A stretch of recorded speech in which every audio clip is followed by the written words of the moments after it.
It's day 29 and it's almost time for you to say I'm at the finish line and MRICS is mine. I was so excited to hear from many of you over the weekend saying how grateful you were that you were happy that you took the challenge and that you're ready to finally complete. So last week was a great week. I had you put some finishing touches on your whole submission where you created your final drafts. Guess what?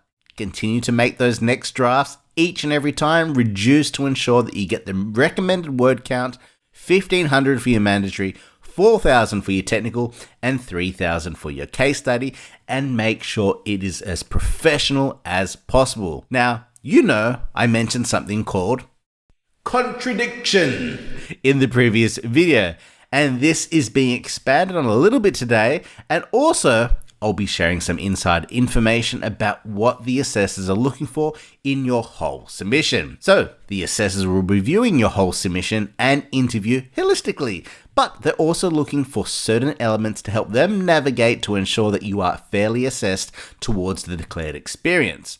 The assessors are ensuring that you meet the standard to ensure that your knowledge and understanding gained through a combination of qualifications, experience, and training are all applied in practice and measured consistently internationally. The assessors are aware and will take into account the local practices and the norms of the country in which you practice. A big point that is often missed by candidates in their preparation is demonstrating and articulating the following, which is a big, huge point for assessors. They are wanting and making sure that you have the required understanding of the local legislation and practice from the country you're practicing in and being assessed in. So if you're very lightly touched on this, I do recommend that you update it because the assessors may ask some certain questions about how that knowledge was gained and also formed. The assessors also have a certain weighting to which they will be reviewing everything as a whole, but in the final assessment interview, they give considerable importance to the presentation. Why?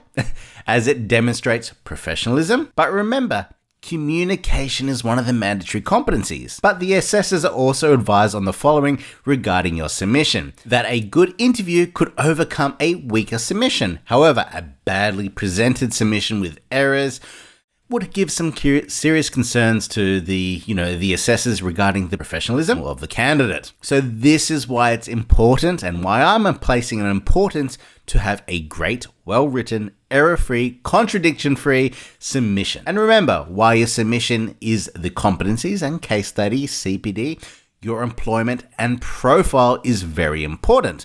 And there are two elements that I really want to explain.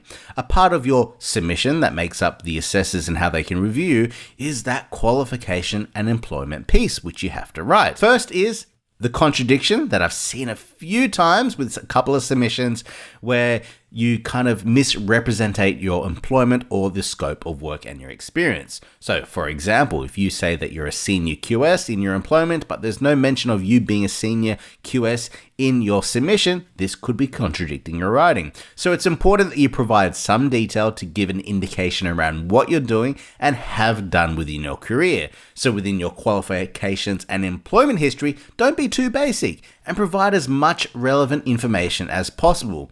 Now, as we can see, we have specifically mentioned overview, scope, responsibilities. These are the 3 points that you want to write towards. So provide an overview, an executive summary of the job, the notable wins, the promotions that you may have, and then you also want to write about your scope and role, and then your responsibilities and which you had towards your employer. So have a summary, a well-written summary, followed by some dot points, and remember, it needs to be clear, concise, professionally written, but easy for the reader, and most importantly, truthful. A tip here that is often overlooked is that you can provide more context to your professionalism and about what you're doing, your responsibilities that you might not have been able to add towards your submission. But do not contradict yourself in this section and say something that you're in charge of a $150 million project, then in the summary, you say it was $100 million or vice versa. Guess what? That is it. That's what I want you to do. Keep editing, reviewing, updating, and making a great submission. Review, edit, refine your employment and overview, and have it all completed so your counselor can provide some feedback regarding this. Then they can improve so you have a submission that you are proud of.